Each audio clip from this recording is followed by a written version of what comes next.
Video করাইতে কেউ কিছু মনে করো না, ভিডিও করলে আবার মানুষ আরো দিবে।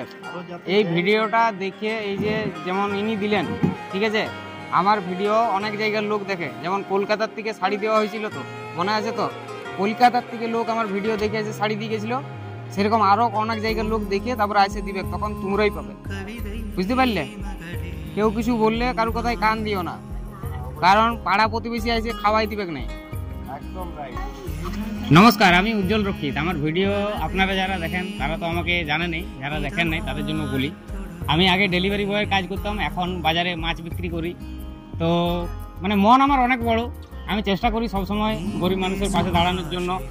মানে আমিও একটা গরিব পরিবারের ছেলে, আমিও একটা দিন আনা দিন খাওয়া পরিবারের ছেলে, তো আমি চেষ্টা করি সবসময় যাতে আমার মতো মানুষগুলোর পাশে আমি দাঁড়াতে পারি। সবসময় খোঁজ নিই চারিদিকে যে সেরকম মানুষ, মানে কি বলবো, বড় মনের মানুষ কোথায় পাওয়া যাবে, কোথায় আছে, খোঁজ নিয়ে আসি। এবং ফাইনালি আজকে আমাদের কমলপুরে মাননীয় স্যার ধীরেন্দ্রনাথ মণ্ডল, উনার বাড়ি, নতুন বাড়ি যজ্ঞ করেছে, পুজো করেছে, সেই উপলক্ষে উনি আজকে আমাদের আশেপাশের গ্রামে এবং আমাদের গ্রামের কিছু দিন আনা দিন খাওয়া মানুষকে এই প্রচণ্ড শীতে শীতবস্ত্র দিয়ে দান করবে, শীতবস্ত্র দান করবে। তো ভিডিওটা বানানোর একটাই কারণ আছে, বলি, এখানে নেগেটিভও আছে পজিটিভও আছে। নেগেটিভ কীরকম আছে অনেকেই বলবে দান করছে করুক, কিন্তু ভিডিও বানানোর কি দরকার ছিল? কিন্তু দরকার অবশ্যই আছে। অনেক মানুষের অনেক টাকা আছে, এমনও ব্যক্তি আছে আজকের ডেটে মাসে 1 লাখ টাকা ইনকাম করে, এমনও ব্যক্তি আছে মাসে 10 লাখ টাকা ইনকাম করে, কিন্তু দান করার মন তাদের থাকে না। দান করতে গেলে শুধু টাকা থাকলেই হয় না, একটা বড় মনেরও প্রয়োজন আছে।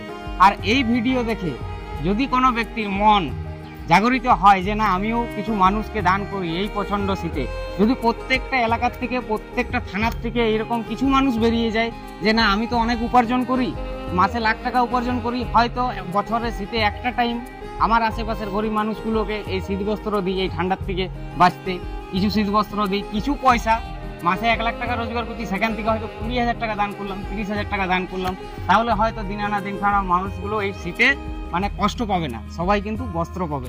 তো আপনি কিছু বলবেন? 15,000ও তো কমসে কম দিতে পারে। হ্যাঁ, আপনি মাইক নেন, মাইক নিয়ে বলুন, আপনি কিছু বলুন।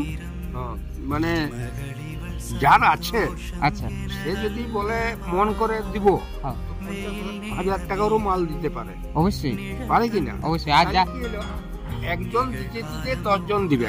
আচ্ছা, এইটাই তো। হ্যাঁ, একজন দিদি, একজনের দেখে আরো 10 জন দিবে।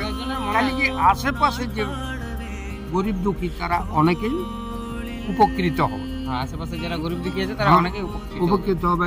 শীতকালে তাদের একটু ঠান্ডার থেকে বাঁচবে। হঠাৎ করে কি মনে হলো যে সাধারণ মানুষদের জন্য কিছু করি? কেন মনে হলো? মন হলে যে রাস্তায় বেড়েই যায়, তখন মনে হয় যে এদের কি কষ্ট আছে। আর সমাজের জন্য কি বার্তা দিতে? সবার চোখেই এই, যেমন আমি যেমন মনে চিন্তা করছি, তাদের চিন্তা হয়, চিন্তা করলে তার মনের একটা ভাব আসবে যে আমিও দিব কিছু।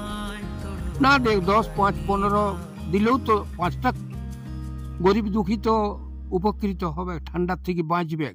তো যেটা বলছিলাম, উপরবেলা আমাকে, ভগবান আমাকে সব কিছু পুরো পরিপূর্ণ দিয়েছে, আমার কমি আছে বলতে অর্থ। আর অর্থের জন্য আমি চুজ করে নিয়েছি ইউটিউব এবং ফেসবুক। আপনাদের যদি সাপোর্ট থাকে আমার চ্যানেলও একদিন অনেক বড় হবে। আপনারা জানেন, যারা আমাকে চিনেন, 1,74,000 আমার ফ্যামিলি ফেসবুকে, 1,74,000 মানুষ জানেন যে উজ্জ্বল কীরকমের ছেলে, উজ্জ্বল কতটা মানুষের পাশে দাঁড়ানোর চেষ্টা করে, কিন্তু অর্থের জন্য দাঁড়াতে পারে না। কিন্তু উজ্জ্বল কি, যাদের অর্থ আছে, যারা দান করতে চায় তাদেরকে ঠিক খুঁজে নেই। তাই যাই হোক, আপনারা সবাই মিলে সাপোর্ট করবেন। চ্যানেল আমার যত বড় হবে, আমার খুব ইচ্ছে করে যে আমিও একদিন খরচা করে এরকম মানুষগুলোর পাশে দাঁড়াবো এবং আমিও মানুষকে কম্বল দান করব, শাড়ি বিতরণ করব, আবার খাদ্য বিতরণ করব। কিন্তু হয় না, এখন চ্যানেলে আর্নিং একদমই কম।